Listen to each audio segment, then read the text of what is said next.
प्रेम केवल एक शब्द मात्र ही नहीं, बल्कि हमारे सकारात्मक हृदय की एक अपूर्ण भावना है। प्रेम के संबंध में हर युग में असीमित गाथाएं लिखी गई हैं। वास्तव में प्रेम किसी को प्राप्त करने का नाम नहीं, अपितु त्याग का नाम ही सच्चे प्रेम की परिभाषा है।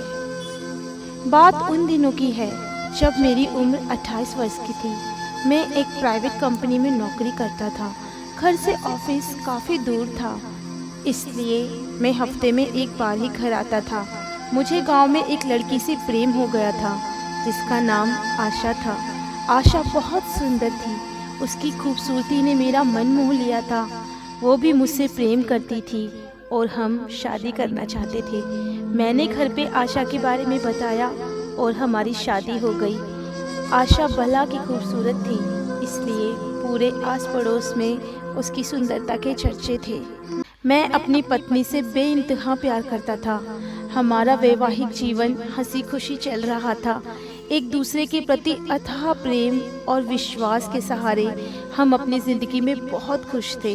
एक बार अचानक से आशा को चेहरे पर इन्फेक्शन हो गया।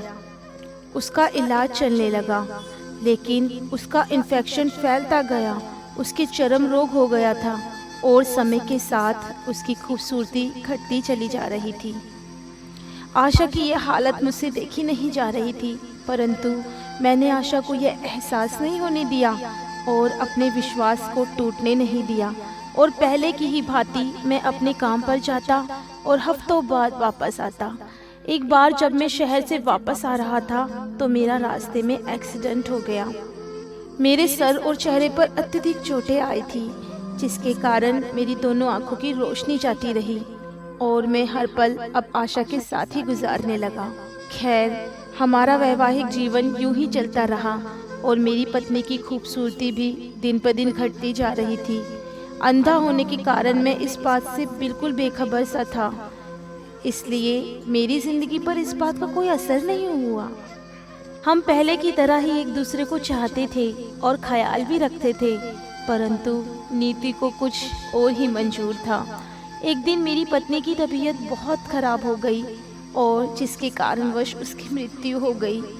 इस घटना के बाद मैं बहुत उदास और सदमे में रहने लगा, जिसके कारण मैंने घर छोड़कर किसी दूसरे शहर जाने का निश्चय कर लिया और गांव छोड़कर जाने लगा।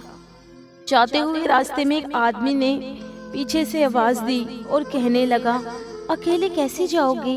अभी तक तो आपकी पत्नी आपका साथ देती रही, आपका ख्याल रखती रही और आपकी आंखें बनकर आपका मार्गदर्शन करती रही है। ये सुनकर मैंने उस व्यक्ति को जवाब दिया, मैं अंधा नहीं था, लेकिन ऐसे जीवन व्यतीत कर रहा था जैसे कि मैं अंधा हूँ, क्योंकि अगर उसे ये पता होता कि मैं उसकी बदसूरती देख सकता हूँ तो यह एहसास उसे उसकी बीमारी से अधिक तकलीफ देता। इसलिए मैंने अंधे होने का नाटक किया। वो बहुत अच्छी पत्नी थी, बस उसे मैं खुश देखना चाहता था। आंखें होते हुए भी मैंने जीवन के किसी रंग को महसूस नहीं किया और संपूर्ण जीवन उसके असीम प्रेम को समर्पित कर दिया।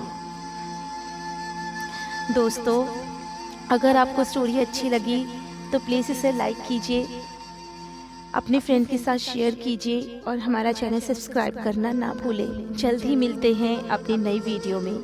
तब तक के लिए धन्यवाद।